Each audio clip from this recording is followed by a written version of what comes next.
법학개론은 과목별로 깊이 들어가는 것은 아닌데, 한 12개 과목을 해야 되니까 여러분이 법적인 어떤 기반 지식이 없으면은 상당히 좀 애로사항을 겪거나, 아니면, 야, 이해하기 어렵다. 잘 안 해진다. 이렇게 조금, 곤란에 빠질 수도 있습니다. 있는데, 대체로 제가 보니까 나이 드신 분이 좀 유리하다고 말씀드렸죠? 젊은 사람보다 조금 유리한데, 젊은 분들은 잘 이해가 안 되면은 질문을 하십시오. 저는 최대한 이 사례를 들어 설명했는데도 불구하고 여러분이 이해를 못할 수도 있어요. 사실 20대 때는 잘 이해를 못합니다. 이해를 하는 것도 좀 이상한 거예요. 잘 이해가 안 되면 질문하시고, 혹시 수업 시간에 질문하는 게 불편하면 시니시라든가 오셔도 되고, 또 사회 경험이 많으신 선배님한테 물으면 잘 아실 거예요. 우리 사준처지 같은 분은 무역을 하셨기 때문에 무역 관계 이런 거 상거래 관계 이런 거는 또 저보다 더 나을 수도 있습니다. 각 분야의 전문가들 있죠. 그래서 자기 살아온 경험에 비춰가지고 어떤 거는 이해가 잘 되고 어떤 거는 이해가 안 될 수도 있습니다. 그래서 여러분, 법학이라는 것은 책에만 존재하지만 사실은 일상생활과 관계 있는 거예요. 일상생활에 관계 있는 것인데 여러분 법적인 인식을 안 하고 살기 때문에 이해가 안 되는 수도 있습니다. 우리 학교 다닐 때 맨날 리걸 마인드를 가져야 된다. 법적인 사고를 가져야 된다. 이래서 가을이 되면 낙엽이 떨어지지 않습니까? 떨어지면은 이제 드디어 부동산이 동산으로 바뀌는구나. 이렇게 생활을 해야 된다. 그런 말을 들은 적이 있는데, 여러분들 약간 리걸 마인드를 좀 가질 필요가 있어요. 여러분이 지금 학원에 왔다 갔다 하는 거 이것도 일종의 학원하고 뭘 했습니까? 강의를 듣는 신청하고 강의를 제공하는 계약을 한 거죠. 물론 돈은 개인이 있는 사람도 있고 국가가 지원하는 경우도 있지만 어쨌든 보이지 않는 계약을 한 거예요. 그렇죠? 계약을 한 거 맞죠? 여러분 회사하고 아르바이트를 하든지 뭘 하든지 하면은 전부 다 근로계약을 체결하죠? 다 그것도 계약을 한 거죠? 그럼 법이 다 숨어 있는 겁니다. 권리 의무 관계가 숨어 있는 거예요. 근데 우리 일상생활에서 그렇게 생각 안 하고 그냥 막 살아가지만, 그런 것들을 이 법을 통해서, 법학개론을 통해서 한번 살펴보자. 이런 내용입니다. 그래서 법학개론은 한번 제일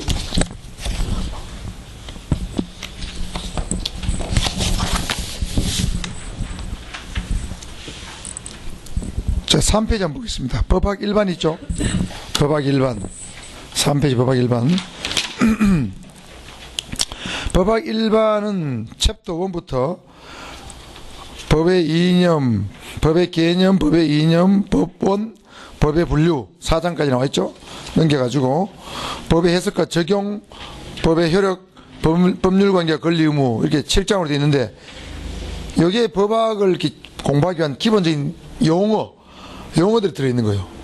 그래서 이 용어들을 이해를 해야만 다음에 나오는 헌법, 민사법, 형사법들을 이해하기 쉽습니다. 그래서 여기서 한 서너 문제 정도 나옵니다. 제1절에서. 그 다음 제2절이 헌법이죠. 제2절 헌법이 다음 페이지까지 3장에 걸쳐 있습니다. 헌법의 총설, 기본권, 국가의 통치 구조 이렇게 3장으로 되어 있는데, 법 중에서 가장 상위법이 헌법이기 때문에 헌법을 여러분 기본적으로 조금 공부를 하셔야 돼요. 공부를 하시고 나면 헌법의 하위법들이 민법, 형법, 민사소송법 이런 것들이기 때문에 헌법에서 한 두세 문제, 서너 문제 나온다. 이래 보시면 되겠습니다. 그 다음에 제3장이 민사법입니다. 민사법은 1장의 민법, 2장은 경비업무와 손해배상, 3장은 민사소송법이죠. 그래서 민법과 민사소송법을 합쳐서 그냥 민사법, 보통 이렇게 불러요. 민사법에서 제일 문제가 많이 나옵니다. 그래서 한 절반 가까이 나온다. 이렇게 보시면 돼요. 그래서 주택관리사나 공인중개사 공부하신 분은 훨씬 공부가 법학개론 공부하기 수월하다 이런 얘기입니다. 이미 공부를 거의 다 했기 때문에. 그 다음에 제4장이 형사법이죠. 제4장 형사법인데 챕터 1의 형법, 챕터 2의 형사소송법이죠. 그래서 형법과 형사소송법을 합쳐서 형사법인데 여기서 한 30% 이상 나온다. 이렇게 보시면 되겠습니다. 자, 그 다음 페이지는 상법이 있고 5장에 상법이 있고 6장에 사회법이 있죠. 6장에 사회법. 그 다음에 7장에 행정법이 있는데 5장, 6장, 7장 5장, 6장, 7장에 걸쳐서 대체로 대여섯 문제 정도 나온다고 보시면 되겠어요. 그래서 5장, 6장, 7장은 중요도는 떨어집니다. 중요도는 떨어져요. 그래서 부분적으로 이 중에서 뭐 상법에 한두 문제, 사회법에서 뭐 한두 문제, 행정법에서 한두 문제, 이 정도 나오신다. 그렇게 보면 되시겠습니다. 그래, 뭐 법이 대체로 뭐, 제법 좀 되죠? 좀 됩니다. 자, 그래서 한 10여 개 법을 공부를 하게 될 건데, 제일 중요한 건 법학 일반 개념하고, 그 다음에 민사법, 형사법이 가장 중요하다. 나머지 법들은 거의 비중이 비슷하다. 이렇게 보시면 되겠습니다. 자, 먼저 우리 10페이지 한번 볼까요? 법학 일반. 법학 일반. 법이 도대체 뭐냐? 법이 뭔가 여러분 다 압니다. 이렇게 많이 넘어갔어.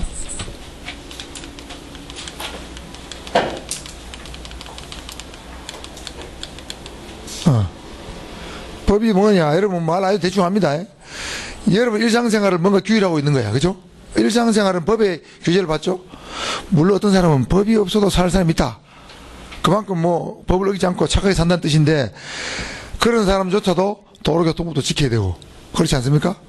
누군가 뭐 작은 법규도 지켜야 되면 쓰레기도 함부로 버리지 말아야 되고, 그런 법의 규율을 다 받고 있어요. 여러분 일상생활을 규율한 것인데, 여러분이 사회생활 하죠? 사회생활 하는데 필요한 최소한의 어떤 사회규범이다. 여러분이 지켜야 될 사회생활의 필수적인 최소한의 규범이다. 뭐 이 정도로 보시면 되겠습니다. 이게 뭐 시험에 안 나옵니다. 자, 사회에 있는 곳에 법이 있다. 이런 용어가 있죠? 사회에 있는 곳에 법이 있다. 이때 도대체 법이라는 것은 여러분이 알고 있는 헌법, 민법, 형법 이런 것만 말하는 것이냐, 다른 것도 포함된 개념인가, 이렇게 봤을 때 이때 법은 모든 사회규범을 다 말한다. 모든 사회규범.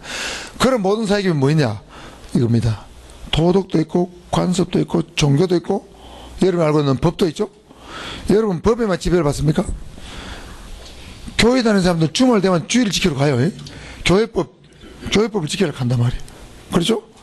그 다음에 명절 되면은 누가 제사 지내러 안 해도 제사를 지내려고 하는 사람이 있어요. 물론 요즘 안 지는 사람도 있지만, 제사 지내는 생각하죠? 산소도 가고. 그거는 법에 있습니까? 없습니까? 대한민국 법에. 제사를 안 지내면 징역이 찬다 규정이 있어 없어요? 없어요. 그래도 지내러 간다. 그거는 일종의 관습의 지배를 받고 있는 거예요. 우리 오랜 유교문화의 지배를 받고 있는 거죠. 자, 그래서 종교와 관습 또는 도덕도 영향을 받고 있죠. 우리 자식이 부모한테 효도를 대부분 하려고 애를 많이 씁니다. 그럼 왜 그러냐? 그 일종의 우리 도덕이요. 자식이 부모를 공경하고 효도를 하는 것은 당연한 것이고, 또 부모가 자식을 잘 사랑으로 감싸고 하는 것은 또 부모의 도리고 도덕이기 때문에 그런 것들이죠. 이런 것들이 전체적으로 우리 생활을 보이지 않게 둘러싸고 우리가 올바른 길로 가도록 도와주는 역할을 하는 거죠. 자, 그래서 사회에 있는 곳에 법이 있다 할 때는 이 법은 도덕, 종교, 관습, 그 다음에 여러분 알고 있는 법을 토탈한 개념, 포함한 개념으로 이해를 해야 된다. 자, 이런 것들이 한번 여기서 말하는 법은 무엇인가에 대해서 시험에 나온 적도 있다. 자, 이해가시죠? 자, 그래서 사회규범과 자연법칙을 한번 비교를 한번 해놨는데, 자, 여기 사회규범은 법, 종교, 도덕, 관습을 다 포괄하는 개념이에요. 포괄하는 개념이고, 자연법칙은 어떤 게 있을까요? 자, 여러분 자연법칙 뭔지 알아야 됩니다. 자연법칙 어떤 게 있어요? 자연법칙. 우리 이과 나오신 분 없어요? 이과 나오신 분? 자, 여러분 이거 지구가 있죠? 지구가 자전하죠? 이거는 자연법칙이에요. 뭐 사회규범이에요? 자연법칙이죠? 그렇습니다. 자, 지구가 자전함으로써 하루 24시간 있고 낮과 밤이 있게 되는 거죠. 대체로. 물론 지역 따라 약간 다르긴 하지만, 그럼 지구는 태양을 중심으로 긴 타원형으로 돕니다. 돌죠? 우리 못 느끼면 돌고 있어요. 한 번 도는데 얼마 걸립니까? 한 번 이렇게 태양 주위를 한 바퀴 돌아서 원위치 올 때까지 얼마 걸려요? 365점 얼마나 걸려요? 그래서 그게 1년으로 태양의 기준을 잡은 거예요. 그것도 일종의 자연법칙이죠.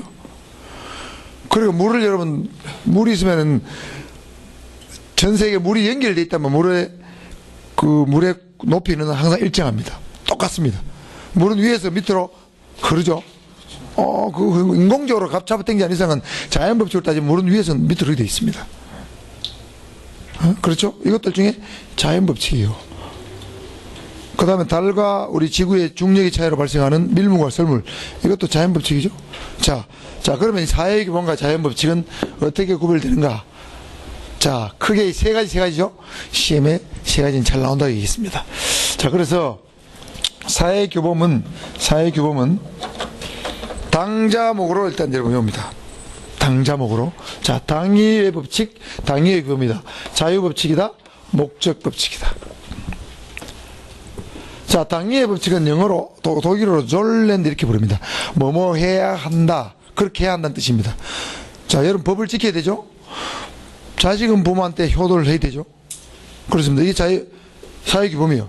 뭐뭐 해야 한다. 당이란 것은 마땅히 뭐뭐 해야 한다는 뜻입니다. 마땅히 뭐뭐 해야 한다는 것이 졸렌이요. 영어의 should나 must에 해당되는 겁니다. 자, 이 사회규범은 여러분 맞죠? 그렇습니다. 일반 여러분 사람을 죽여서는 안 된다. 효도해야 한다. 뭐 주의를 지켜야 된다. 그렇게 하는 것이요. 원칙이죠. 그러나 자유법칙이라는 것은 여러분 의지가 자유하지만은 예외가 항상 존재한다. 불의한 놈이 나와, 불의한 놈이. 분명히 대부분의 자식들은 부모님 효도하는데 폐륜하가 나온다 이 말이에요. 또 부모가 자식을 때려 죽이는 그런 또 폐륜 부모도 가끔은 있어요. 아주 가끔. 그래서 이 사회규범 항상 예외가 존재해요. 주의를 지켜야 해도 주의를 안 지키고 놀러 가는 사람도 있고. 그렇죠? 제사를 지냈겠는데 제사 안 지내는 사람이 있어요. 우리 친형님이 어릴 때부터 어릴 때 좀 교회 다녔어요. 한 초등학교 다니기 전에. 그런데 교회도 실제로 열심히 다니도 안 하면서 제사지는 안 갔어요. 제가 어릴 때 우리 큰 집에 제사지를 가면 우리님은 안 갔다고. 저보다 12살 많아요. 교회를 그럼 교회를 열심히 다니, 교회를 열심히 안 다녀요. 그러면서 제사지는 안 가. 상가도 안 가요. 그리고 우리 형님은 가만보면 사회사람 꽝이야. 상가 안 가니까 상가에 찾아올 일도 없죠. 우리 아버지 돌아가셨는데 형님 손님이 없어요. 없어요.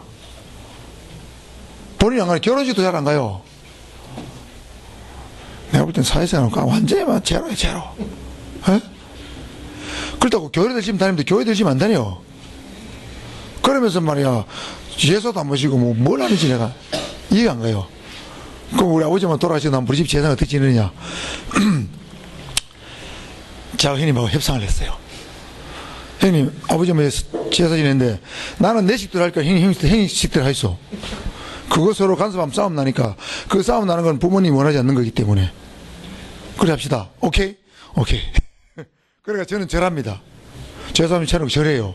형이 우리 형님 아파가지고 무릎 꿇고 뭐 주 하나님이 어떻고 뭐라고 한다고. 교회식으로 해요. 그러니까 갈등이 없어요. 근데 내가 그걸 형한테 형님 왜 절을 안 해요 말이야. 그 부모 불의한 게 아니에요. 부모님이 뭐 우상입니까? 싸우면은 집안이 시끄러져요. 그래서 평화롭게 공존하는 방법으로 각자의 세계를 존중해주는 걸로 협의를 했기 때문에 아무런 문제가 없어요. 요새 이제 나이 들어가지고 죽을 때가 다 돼가 그런가 교회를 나가더라고.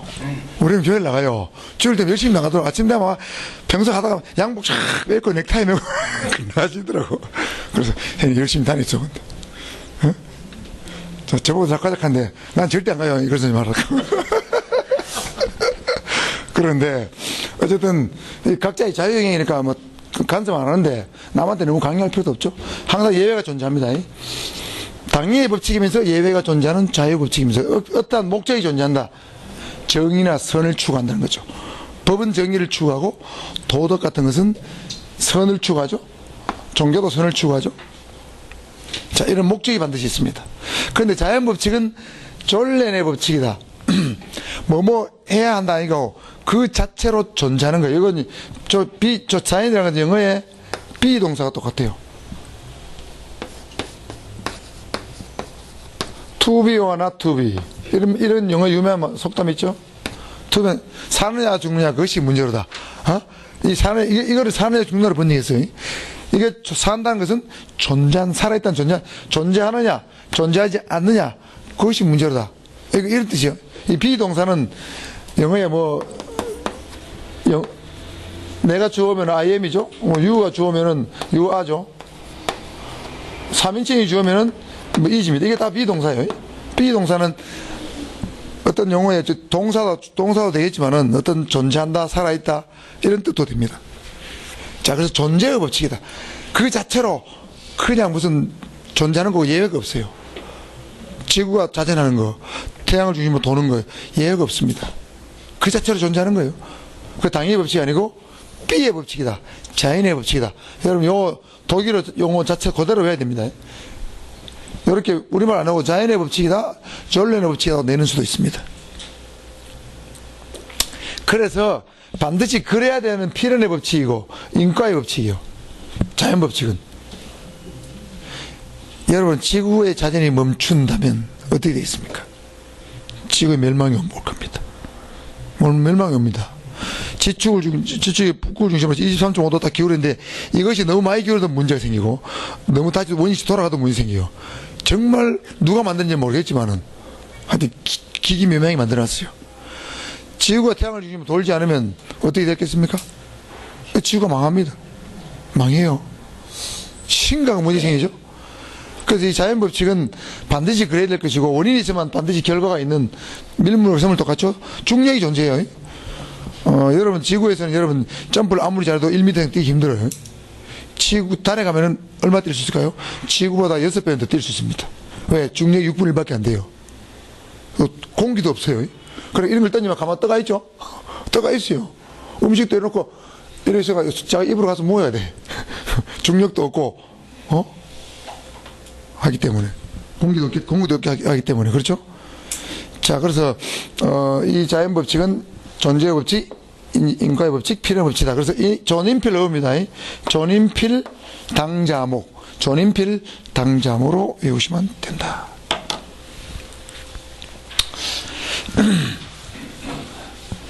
근데 중세 교회에서는 어떤 면에서 과학을 몰라서 본인이 아니게 실수 내지는 잘못한 게 많아요. 17세기에 그 지동설을 주장한 사람이죠. 지동설을 주장한 사람 누굽니까? 코페르니쿠스죠? 코페르니쿠스 지동설 주장해가지고 살았어요, 죽었어요? 죽었어요. 누구한테? 예? 교황한테 죽었어요. 왜냐하면 그 당시에 교회의 관념은 지구가 세상의 중심이고 지구를 중심으로 모든 것이 돈다고 생각했어요. 그런데 난데지 코모라는 사람 나타나서 태양은 가만히 있고 지구가 돈다. 그러니까 이놈의 말이야. 교회에 지금까지 수천 년에 교회가 가르쳤던 걸 완전히 부정하는 얘기가 되니까 교회에서 보면 이건 이단이야, 이단. 교회의 근본을 부정하는 게 되니까 죽여본 거예요. 과학을 몰라서 죽인 거지. 나중에는 교회가 잘못했다고 인정했어요. 그래서 과학을 모르기 때문에 본의 아니게 교회나 종교가 실수 내지는 잘못하는 경우도 없잖아 있습니다. 제가 어릴 때 성당을 조금 다녔는데 한 대학 다니고 이럴 때 그때는 동성애 낙태, 동성애죠, 낙태에 대해서 엄청나게 죄 중에 교회 가면 가톨릭 가면 대죄 소죄가 있어요. 큰 죄 작은 죄가 있다고. 동성애 이런 거는 아주 큰 죄로 봤어요. 동성애자다 가면 매 주말에 가서 지문한테 고백 성사해야 돼요. 동성애자다 이러면 낙태를 했다 그것도 고백해야 돼요. 그리고 죄 사함을 받아야 돼. 그런데 요즘은 새로 들어온 교황은 동성애에 대해서 굉장히 관대해요. 동성애 있을 수 있는 일이다. 관대해졌어요. 그리고 똑같은 사건을 두고 역사에 따라서 시간에 따라서 평가를 달리하는 경우도 있기 때문에 그래서 종교를 가진 사람들도 자기 정말 너무 옳다고 주장하다 보면 나중에 틀려질 수도 있어요. 지금 천지 만물을 교회에서는 하나님 창조했다고 가르쳐요. 근데 과학계는 그게 아니야. 아니죠? 과학계는 어떻게 가르치고 있어요? 과학계는 천지 만물을 하나님 창조했다고 가르치고 있어요. 그렇죠?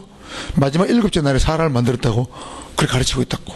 근데 실제로는 과학에서 누가 세상을 만들었다고 가르치고 있습니까? 모르십니까? 빅뱅 이론 안 들어봤어요? 빅뱅 이론? 안 들어봤습니다.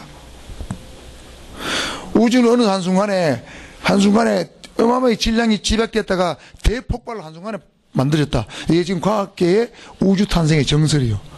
근데 그마저도 확인되진 정확히 과학적 입증되진 않았어요. 대체로 그걸 정설로 받아들여요. 그러니까 빅뱅설 주장하면 교회에서는 굉장히 가민 반응을 보여요. 왜? 천지 창조설을 부인하게 되니까. 그렇잖아요? 그런데 천지를 하나님이 만들었는지 정말 빅뱅인지 그건 아무도 모릅니다. 그런데 과학이 더 발달하면 밝혀질 수도 있어요. 아직 과학 수준이 그까지 못 갔어요. 우주 창조의 비밀을 완전히 밝히지 못했습니다. 그리고 뭐가 맞는지 모릅니다. 근데 우리 누나도 교회 다니는데, 천지창조는 내가 가설이다. 가설이다 하면은, 내보고 돌았다 한다고. 내보고 돌았다 해요. 니 큰일 날 소리 한다 한다니까.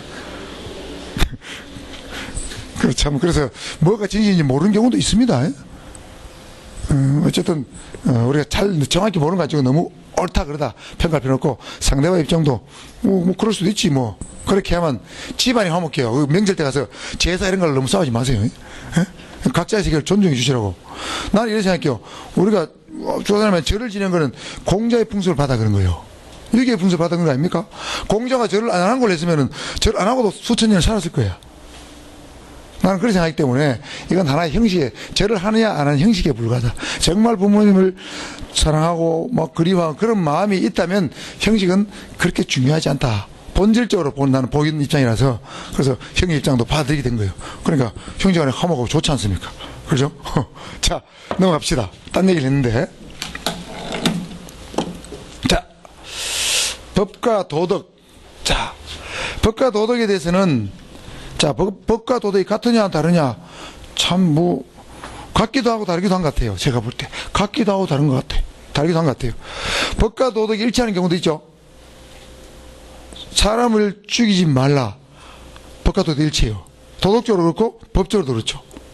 맞죠? 살인, 강도, 강화는, 그러니까 형법에 나오는 것들은 거의 다 법과 도덕이 일치한다고 보면 돼요. 그런데 법과 도덕이 일치하지 않은 경우도 생길 수 있다. 일치하지 않는 경우도 생길 수 있다. 방금 말했듯이 제사를 지내지 않는 것은 법에는 없습니다. 도덕적으로 비난할 뿐이야. 도덕적으로만. 제사를 마땅히 지내야 되는데 안 지내는 사람 있잖아요. 그런 사람 도덕적으로 비난을 받을 뿐이죠. 법에는 저촉되지 않는다. 그렇잖아요. 주의를 안 지킨다 해가지고 법으로 잡아가진 않아. 종교적으로 좀 비난받을 뿐이지. 그런 얘기죠. 자, 양심의 문제잖아. 그런 것들은. 그렇죠? 자, 그런데 법과 도덕이 그만큼 구별이 좀 어렵다는 얘기입니다. 어렵기 때문에 학자들이 이 두 가지로 분류했어요. 자연법론자하고 법실증주의하고 학자들이 법과 도덕은 항상 일치한다고 주장하는 사람들이 있어요. 법과 도덕은 항상 일치하고 일치해야만 된다고 주장하는 사람이 있어요. 자, 그런 사람들을 자연법 학자다 또는 자연법론자다 이렇게 얘기를 합니다. 자, 그러면 법과 도덕이 항상 일치한다면은 이 도덕은 항상 정당하죠. 도덕은 항상 정당한 거예요. 자, 법은 도덕은 항상 정당한 겁니다. 그럼 법과 도덕이 일치하려면 법도 당연히 정당해야 되죠. 법도 당연히 정당해야 돼. 그래서 법과 도덕이 일치하려면 정당한 법만 법이야. 그래야 도덕과 일치할 수 있죠. 정당하지 않은 법은 도덕이 아니다. 자, 그럼 여러분, 법이 정당하고 정당하지 않은 게 있나? 이렇게 생각할 수도 있죠. 정당하지 않은 법도 있어요. 소위 이걸 뭐라 불러요? 악법이라 불러요. 악법이라 불러요. 악법도 있습니다. 독재국가일수록 통치권자가 악법을 만들어낼 가능성이 많습니다. 자기 통치 유리하게 만들어내죠. 통치 유리. 예를 들면 우리 박정희 대통령 시절에는 긴급조치가 있었어요. 긴급조치. 긴급조치 뭐라고 되어 있냐. 뭐든지 집회 시위를 하려면은 사전에 허가를 받아야 된다고 긴급조치 적어놨어요. 허가 없이 집회 시위하면은 바로 잡아올 수 있는 긴급구속제도칸이 있었어요. 박정희 대통령 시절에. 지금 집회 시위는 우리나라 현행법은 집회 시위가 어떻게 돼 있어요? 선진국은 집회 시위는 신고제입니다. 신고제요. 근데 박정희 대통령 시절에는 허가를 받아야 돼요. 허가 안 받고만 바로 잡아 유치원 바로 집어넣었어요. 영장 없이. 지금 시각에서 보면 그 당시에는 그것이 정당한 것인지 몰라도 지금 시각에서 보면 그는 악법 또는 악법적 요소가 제법 있다고 볼 수 있습니다. 사람 영장 없이 체포할 수 있는 경우 집회 시위를 허가 안 받았다고 잡아넣는 것은 후진국에나 가능한 일이요. 선진국에서는 불가능한 일이요. 그때 70년대는 우리나라가 후진국에 되는 얘기죠. 그러나 지금의 각도에서 보면 이건 악법이라는 이런 얘기입니다. 악법이나 악법적 요소가 있는 거예요. 그런 것들이 제법 있습니다. 여러분 약관 있죠. 보험약관. 보험약관은 여러분한테 유리해요? 회사한테 유리해요? 근데 여러분 약관 다 안 읽어보고 계약하죠? 문제 터지면 약관대로 해요. 나는 약관 안 읽어봤는데 회사는 무슨 소리 약관 다 요 대충 설명해주고 사인했잖아. 당연히 사인했으니까 다 동의한 거다. 그러니까 뭐 사고 터지면 여러분들 불리해. 그런 것들도 법 가운데 그런 게 많습니다. 그렇죠? 자, 그래서 자연법 논자는 정당한 법은 법이고 정당하지 않은 법은 법이 아니라고 보는 입장을 바로 자연법인데, 그래서 법과 도덕을 하나로 보는 걸 이론론, 법과 도덕을 하나로 본다는 거지. 이거 이론론이라고 부릅니다. 이런 돈 이론이 아니고 근본이 하나다, 원천이 하나다는 뜻입니다. 이론론. 자, 그에 반해서 악법도 법이다. 선한 법, 정당한 법뿐만 아니라 악법도 법이라고 보는 사람을 법실증주의자라고 부릅니다. 법실증주의자는 쉽게 우리말로 표현하면 법만능주의자야. 그러니까 모든 법은 선한 법이든 악한 법이든 무조건 지켜야 된다. 이건 예외가 없다. 소크라테스 같은 사람, 악법도 법이다 그렇죠? 악법도 법이라고 그랬습니다. 그런 사람이에요. 그러니까 법의 내용이 있잖아요. 도덕에 반하더라도 법은 법이니까 지켜야 되고, 그래서 법과 도덕이 일치하지 않는다. 그래서 법과 도덕을 나눠서 보는 거예요. 이걸 이원론. 법과 도덕을 나눠서 보는 이원론이라고 부릅니다. 자, 자연법학자는 이론론, 법실증주의자는 이원론이다. 그래서 법과 도덕의 구별에 대해서 이렇게 학자들이 나누기도 한다. 넘겨보겠습니다. 12페이지입니다. 법과 도덕의 차이점입니다. 차이점. 이거는 쉽습니다. 차이점. 자, 법은, 자, 타율성이죠? 누구한테 뭘 하도록 강요합니다. 대체로. 강요하죠? 돈을 빌려가면 민법상 갚아야 되고, 남한테. 안 갚으면 강제 집행하죠? 사람을 죽이면 국가가 대신 처벌해줘요. 그러니까 타율성이고 강제성이 있어요. 외면성은 사람의 드러난 행위를 규율한다. 행위를 규율하고 내면의 세계는 규율하지 않는 것이 원칙입니다. 법이라는 것은. 행위를 규율한 거예요. 자, 그에 반해 도덕은 내면의 세계 또는 양심의 세계를 규율하죠. 도덕 양심하고 한 게 있잖아요. 자, 법은 행위만 규율한다. 자, 사람을 살인했다. 살인한 행위가 있으면 여기 따라서 사형무기 또는 5년 이상의 징역에 처합니다. 절도를 했다. 절도를 하면 6년 이하의 징역에 처한다. 이런 규정도 있어요. 사기를 저질렀다. 그러면 10년 이하의 징역에 처한다. 이런 규정이 있어요. 이런 것들 행위, 살인행위, 절도행위, 사기행위 이런 게 있어야 처벌하죠. 자, 물론 그런데 아까 법은 사회규범이잖아요. 예외가 있습니다. 내면의 세계를 규율하는 경우, 처벌하는 경우도 있다. 자, 내란죄. 이석기는 내란은 행위를 해가지고 국가의 변란을 불러일으키면은 이게 내란죄가 되는데, 내란 예비 음모죄 또는 선전선동죄.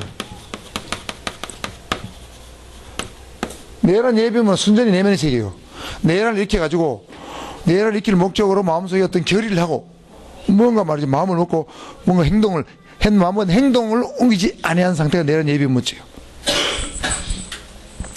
이것도 마찬가지죠. 이석기 선전선동. 이석기는 요거 걸리죠? 요거 걸리어요. 내란죄는 안 걸리는데 내란 선전선동이 걸렸습니다. 왜? 그 통합진보당 강령에도 그런 얘기 들었을 뿐더러 자기가 한 말 중에 북한에서 뭐 쳐들어와가지고 무슨 국가에 변란이 있으면은 국가 중요 시설에 우리가 들어가서 점령을 하고 파괴하고 그래서 뭐 무기를 준비해야 된다. 이런 말을 했기 때문에 내란 선전선동죄를 걸린 거예요. 요거는 자기가 직접 행동 옮기진 안 했어요. 그렇게 할 것이다. 그 내면의 의사를 표현하는 거예요. 근데 이게 처벌합니다. 그래서 여러분, 행위를 규율하는 게 원칙인데 내면의 세계를 규율하는 것은 형법에서는 매우 중대한 범죄만 내면의 세계를 처벌해요. 예를 들면 살인 예비 처벌합니다. 예비 처벌해요. 살인을 하기 위해서 노사에서 칼하고 노끈하고 이런 걸 준비해서 집에 갖다 놨다. 근데 행위를 안 나타나서 찌르지도 않았고, 그걸 칼로 찔렀는데 죽어보면 살인의 기수고 찔렀는데 안 죽으면 살인의 미수죄입니다. 그런데 칼로 찌르지도 않았어요. 칼만 사다 놓은 거야. 노끈하고. 그거는 살인 예비 음모입니다. 강도도 예비 음모는 처벌합니다. 절도 예비 음모 처벌 안 해요. 처벌 안 합니다. 사기 예비 음모 처벌 안 해요. 그러니까 매우 중대한 범죄에 대해서만 내면의 세계를 규정했기 때문에 이거는 원칙은 예외죠. 사회규범은 예외가 존재한다 그랬어요. 그런 겁니다. 자, 그래서 법은 외면성을 강조하고 도덕은 내면성을 강조한다. 그 다음에 법은 쌍면성이다. 이 말은 주로 쌍면이라 말은 권리 의무의 두 가지, 권리의 측면과 의무의 두 가지 측면을 다 강조하는 거예요. 그거를 쌍면성이라고 그런다. 자, 도덕은 편면성이다 또는 일면성이다 이렇게 부릅니다. 이거는 의무만 강조하는 거예요. 그렇죠? 자식이 부모한테 효달 의무만 강조하는 거예요. 도덕적인 거예요. 권리는 법은 대체로 권리를 다 강조한다.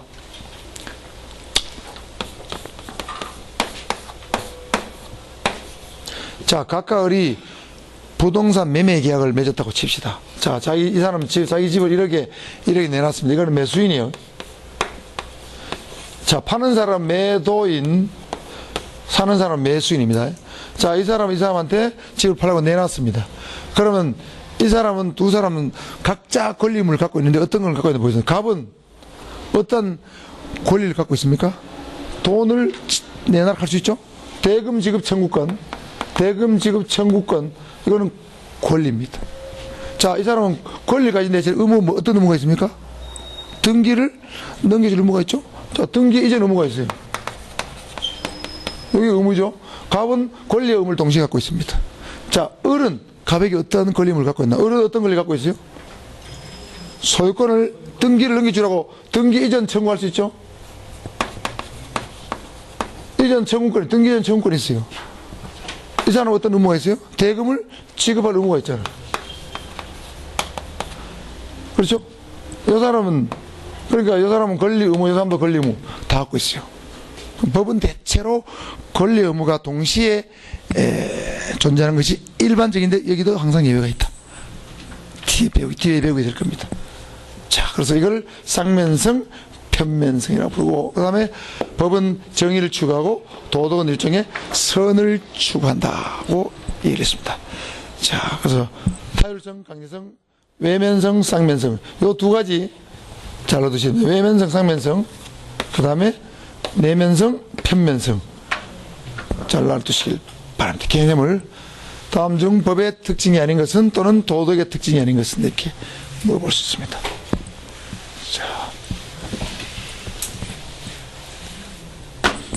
자, 쉽죠? 자, 법과 도덕의 구별에 관해서 많은 학자들의 견해가 여기 나와 있습니다. 14회 시험 문제에 다음 중 법과 도덕의 관계에 관한 학자들의 주장과 학자들의 이름이 잘못 연결된 것은 이렇게 나온 적이 있어요. 이거 다 외워야 돼요. 누가 무슨 소리를 찌그렸는가, 뭐라고 찢었는가를 다 외워야 됩니다. 웃기라고 하는 말이에요. 유명한 분들이 말씀인데 웃기라고 하는 소리입니다. 자, 법은 도덕의 최소한이다. 옐리네크입니다. 법은 도덕의 최소한이다. 자, 도덕이 있으면 도덕이 더 크고 여기 법이 있다는 거죠. 법은 도덕의 최소한이다. 옐리네크. 법은 도덕의 최대한이다. 그러면 도덕이 있고 이게 법이 있다. 이래 보는 것은 시몰로입니다. 자, 수학자도 이런 말을 했을지도 모르죠. 옐리네크 수학자라면 법은 도덕의 부분 집합이다. 이렇게 표현할 수도 있겠죠. 수학자라면. 수학했던 기억은 부분 집합 그런 기억나죠? 수학 시간에. 근데 수학이 여러분 사회생활하는데 필요해 안 해요? 별로 필요 없어요. 거의 필요 없더라고. 루트도 별로 쓸 일이 별로 없어요. 인수분해 별로 쓸 일이 없더라고. 자, 여러분이 산수나 수학을 잘하는 거 한번 보겠습니다. 자, 물어봅니다. 50을 2분 1로 나누면 얼마예요? 25예요. 그럴 줄 알았다니까. 자, 50을 2분 1로 나누면 2분 1 나누면 얼마냐 물었습니다. 얼마예요? 100입니다. 50을 그럼 자, 52로 나누면 25죠. 그것도 2분을 나눴는데 다르죠? 속았다. 덫에 걸렸다. 트랩도에 걸렸다. 예? 여러분, 나누기 할 때는, 뭐를 나눌 때는, 이 분수를 나눌 때는 곱하기를 해가지고 분자 분모를 바꾸라고 배웠잖아요. 그 1분의 2로 해야 돼요. 1분 2로 해야 돼. 곱하기, 50 곱하기 1분의 2 해야 되는 거예요. 나누기 분수는 곱하기 분자 분모를 바꾼다. 그래 배웠잖아. 예? 이제 요렇게 하기엔, 요거는 쉬운데 요런 게 헷갈려요. 집에 가서, 여러분, 마누라 기죽이를 하면 제가 물어보라고. 잘 몰라요. 그것도 모르고 말이야. 자, 그럴 필요는 없고, 웃자 가는 소리입니다. 자, 그 다음에 이거, 법과 강제가 없는 법은 타지 않는 불꽃과 같아. 예링입니다. 예링. 여기 나온 사람들 거의 다 독일 사람들이요. 독일 법학이 그렇게 중요한 겁니다. 독일 법학자 유명해요. 예링입니다. 법과 도덕의 관계를 구별하는 것은 법 철학의 케이폰이다. 이것도 예링이에요. 케이폰이라는 것은 우리 교재 어디 나오나?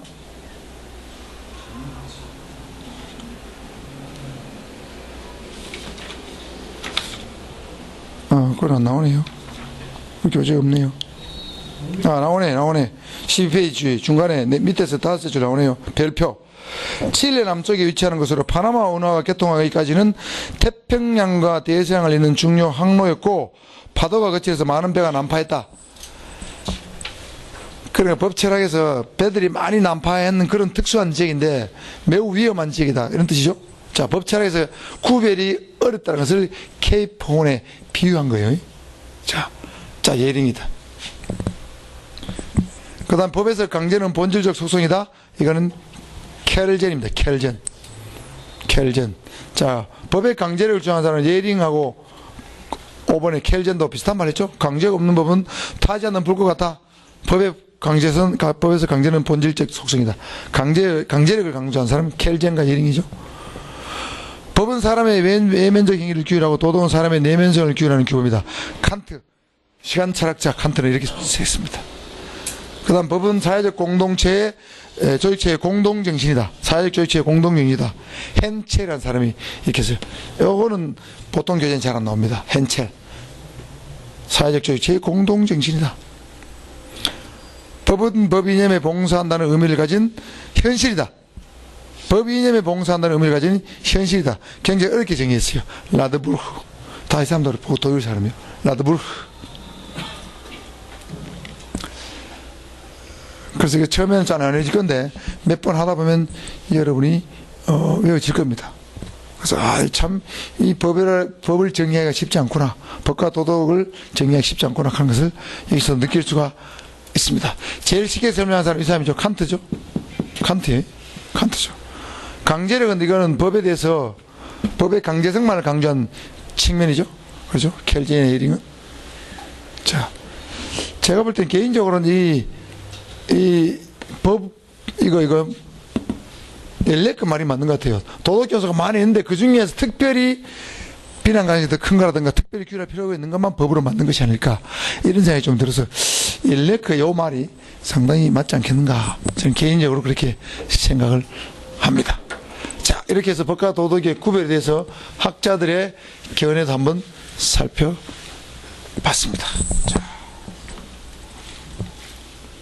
자, 그 다음에 도덕의 강제 규정 13페이지입니다.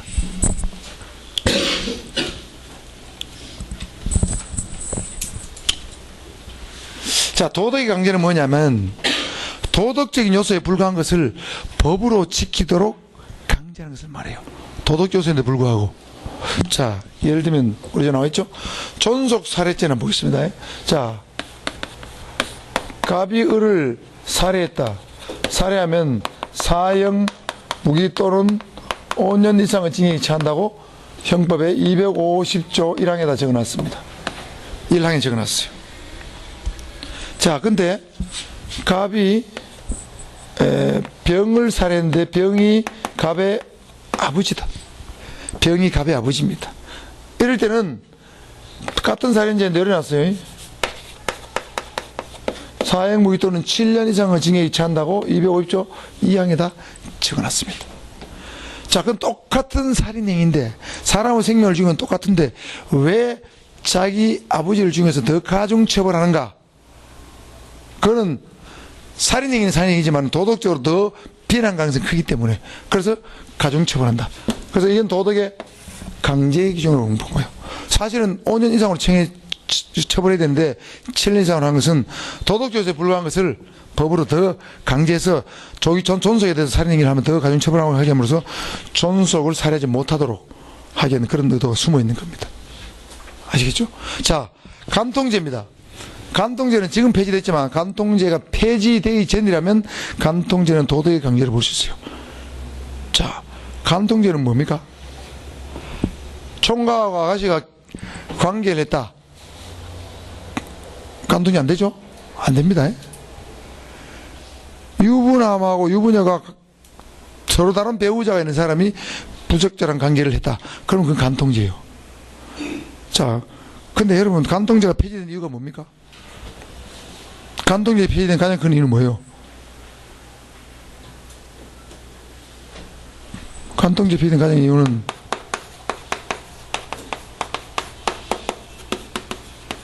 성적 자기결정권을 침해한다.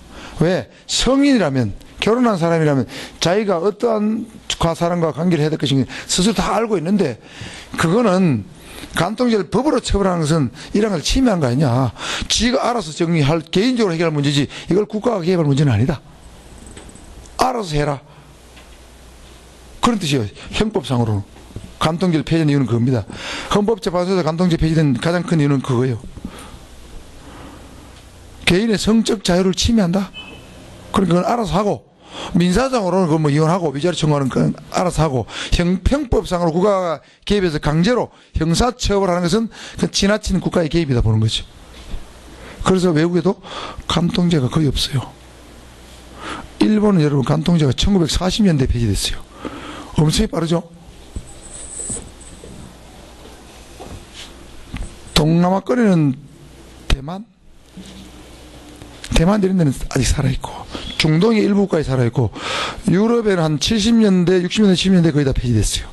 우리나라는 2010년, 15년도에 폐지됐으니까, 매우 늦게 폐지됐다고 볼 수 있어요. 많은 외국 지역 때 폐지됐죠? 특히 이제 우리, 유교를 숭상하는 성균관에서 반대를 굉장히 많이 했죠. 반대했지만 결국엔 전체 국민의 어떤 법 가치, 예? 이런 걸 비춰가지고, 간통죄가 폐지되지 않았다면, 간통죄를 폐지하고 간통죄를 처벌한다면 이거는 도덕의 강제로 볼 수 있다. 그 다음에 건친혼 금지, 동성혼인 금지인데, 여러분, 건친혼은 지금 금지되어 있습니다. 건친혼은, 8촌 이내가 있고 8촌 이상의 건친혼인데, 어쨌든 건친혼은 금지되어 있습니다. 친족 간의 결혼이 있죠. 친족 간의 결혼은 금지되어 있습니다. 자, 그러면 친족 간의 결혼을 왜 금지요? 당사자 의사가 자유로운데, 성인인데, 뭐 사촌끼리, 육촌끼리 결혼 못할 일 뭐 있어? 이렇게 생각할 수도 있죠? 할 수 있잖아요. 그렇지만 우리 법으로, 그런 도덕적인 요소에 불과하지만 법으로 못하도록 민법에서 금지하고 있습니다. 그래서 8촌 이내의 결혼은 무효고, 8촌을 벗어난 친족끼리 결혼의 취소사유가 됩니다. 취소사유가 돼요. 자, 근데 동성동본도 금지되어 있었어요. 예를 들면, 김해 김씨하고, 김해 효씨하고는 사실 동성동본이죠. 맞죠? 다시 동성동본이에요. 김해 김씨 남자하고 김해 허씨 여자하고 우리는 죽고 못 산다 해가 결혼하려고 하면, 옛날에는 내 눈에 흙이 못 한다 그랬어요, 어른들이. 맞죠? 우리 윤희 씨 이해해, 그거? 그런 개념을 이해해요? 이해하네? 그랬어요. 지금은 결혼해도 돼요. 오케이. 법상으로 문제 없어요. 폐지됐기 때문에. 근데 동성동 혼인 금지가 살아있는 시절이었다면 이것도 도덕의 강제예요. 도덕적 요소에 불과하잖아요. 근데 법으로 못하게 만들었어요. 그걸 도덕의 강제라고 볼 수가 있다. 자, 그 다음에 법의 탈윤리합니다. 탈윤리하면 법에서 윤리적 요소를 빼가는 거예요. 법에는 윤리적 요소가 거의 들어있는데 윤리적 요소가 빠져나가는 현상을 탈윤리라고 부릅니다. 예를 들면 안락사. 자, 우리나라는 안락사를 지금 허용하지 않죠. 유럽은 일부 허용합니다. 자, 자기 어머니가 불치에 걸려서 내 상태가 된 지 한 2, 3년이 됐습니다. 온 가족이 힘들어요. 안락사를 하는 게 좋겠습니까? 안 하는 게 좋겠습니까? 찬반이 갈리겠죠? 찬반이 갈립니다. 딸은 분명히 반대할 거야. 찬성해? 찬성한다고? 오, 윤희 씨는 좀 특이한, 찬성하는 이유는 뭐예요? 있을 거예요. 빨리 가시긴 하겠다. 그래. 안락사를 찬성하는 이유는 바로 저게 제일 큰 거예요. 본인이 너무 고통스럽고, 가족들도 고통스럽다. 그렇다고 소생의 가능성도 없다. 그래서 안락사를 허용하자. 근데 안락사 허용하면 어떻게 돼요? 산소마취를 강제로 떼는 거죠. 다시 말하면 사람을 죽인 행위입니다. 근데 안락사를 허용함으로써 사람을 죽인 행위를 합법화시켜주는 거야. 그러면 윤리증서가 빠져나갔다고 볼 수 있죠. 그렇잖아요. 안락사를 허용하게 되면. 그래서 아직까지 우리나라 안락사를 허용하지 않고 있는데, 안락사를 허용하자 말자면 논란이 많습니다. 여러분도 생각이 다를 거예요. 안락사 문제가 헌법재판소 같다 가정하면 어떤 결과가 날지 가늠하기 좀 힘들어요. 그렇죠. 자, 그 다음 법의 새로운 윤리와 현상입니다.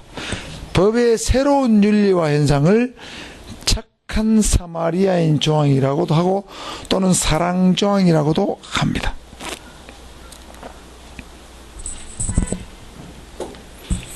자, 이 새로운 윤리 현상이 뭐냐? 13페이지 우리 교시 한번 볼까요? 사례 1에 보면 도심의 큰 길에서 대낮에 강도를 당하였는데 지나가는 시민들이 구조는커녕 신고조차 하지 않는다. 사례 2, 교통사고를 당하여 길에 쓰러져 있는데도 지나가는 사람이 보고도 구조해 주지 않는다. 이거 사례 2가 장보이 사례 2가 중복돼 갔네요.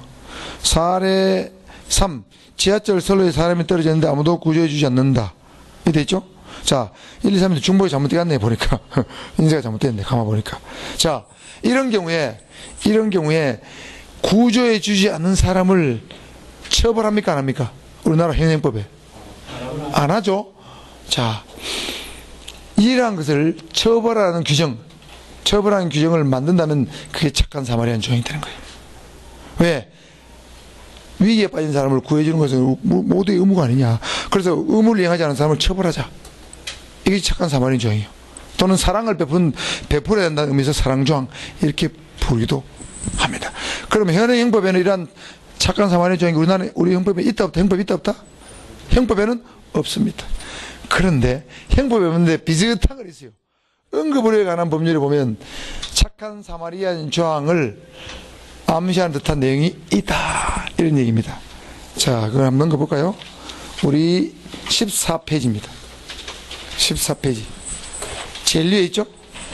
응급의료에 관한 법률 5조 2에 나와 있다. 자, 실제로 우리 부산에서 일어난 일입니다. A라는 사람이 금정산 등산을 하고 있었어요.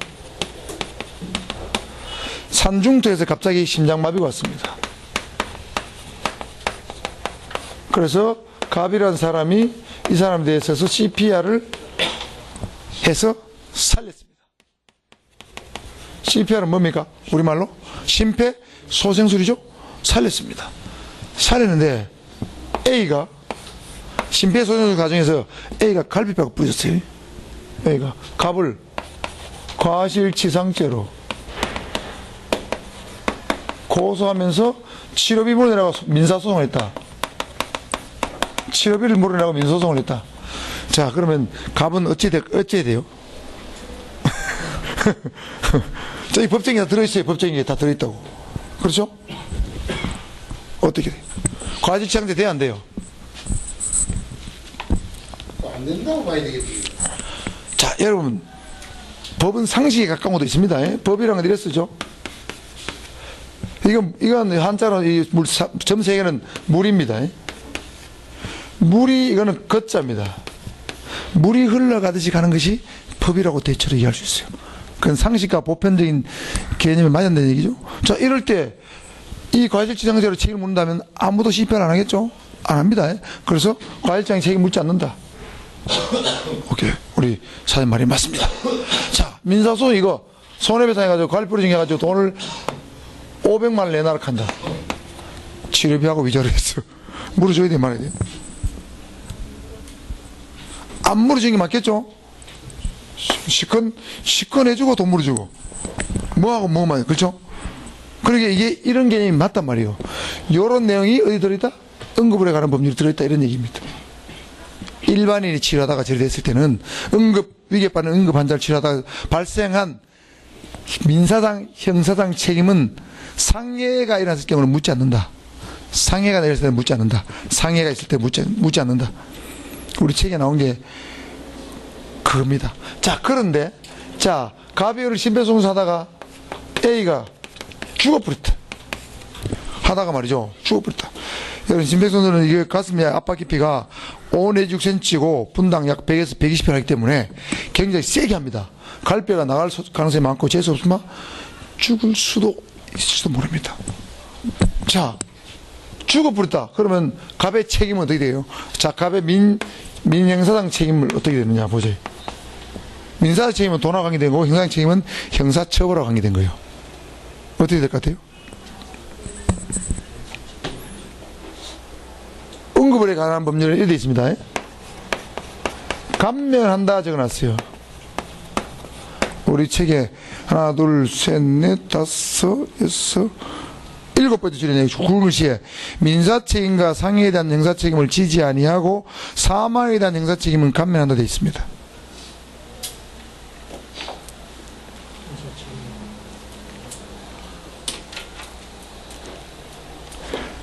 자, 이거 과실치사죄 또는 과실치사죄로 절대 처벌 못한다는 얘기죠. 민사책임도 이런 경우에 묻지 않아야 된다. 형사책임 묻지 않아야 되고 민사책임도 감면한다. 자, 잘못됐습니다. 형사책임은 감면돼 있죠.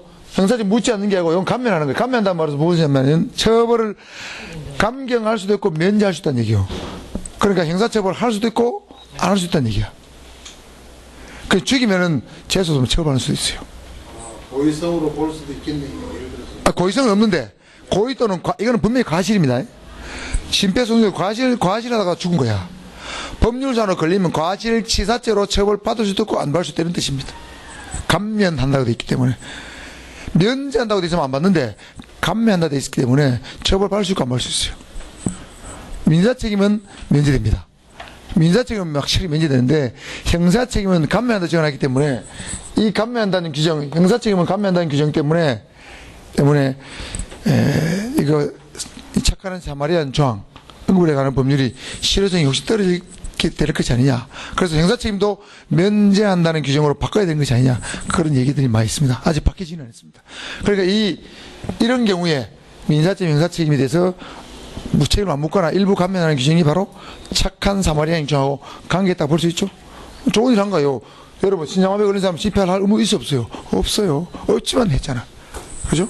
그래서 그런 사람에 대해서 책임을 어떤 일정 부분 면제하거나 감면에 줌으로써 착한 사마리안 종을 일부 응급에 관한 법률에서 실천하고 있다. 하죠? 이렇게 보면 되겠죠? 자, 여러분 어떻게 할 겁니까? 하창기 씨는 어떻게 할 건데? 심장마비 환자를 발견했다. 119 부르는 게 제일 편해. 119 올 때까지 죽을 뻔했는데. 심폐소생술의 골든타임은 몇 분입니까? 골든타임 몇 분이요? 이건희 회장 쓰러졌을 때 몇 분이라고 신문에 막 대문자막이 나왔는데. 4minute. 4minute. 4분. 4minute. 4minute 가수 있죠? 가수 있어요. 4minute. 4분입니다. 빠르면 빠를수록 좋습니다. 빠르면 빠를수록 좋아요. 사실은. 근데 이건희 회장은 4분 이내 했는데도 불구하고 아직도 의식불명이야. 4분 이내면 뇌 기능의 손상이 거의 없다. 그렇게 의학계획이 나와 있는데, 근데 이건희 회장 4분 이내 했다는데도 안 돌아오죠? 그러니까 의학적 검증된 것이 100% 맞는 것은 아니에요. 항상 예외가 존재해요. 그래서 1분, 2분 이내는 좋습니다. 소방관 부르다 신장마비로 죽는 수도 있습니다. 뇌 기능이 다 갈 수도 있어요. 소방차 빨리 못 와요, 저거. 길을 안 비켜줘가지고. 여러분, 아파트에 소방차 세우는데 찾아오지 마세요. 예? 제발. 우리 더불어 살아가는 사회 구성의 한 사람으로서 우리 공동사회를 지켜줘야 되겠죠? 자, 쉬었다가 하도록 하겠습니다. 쉬겠습니다.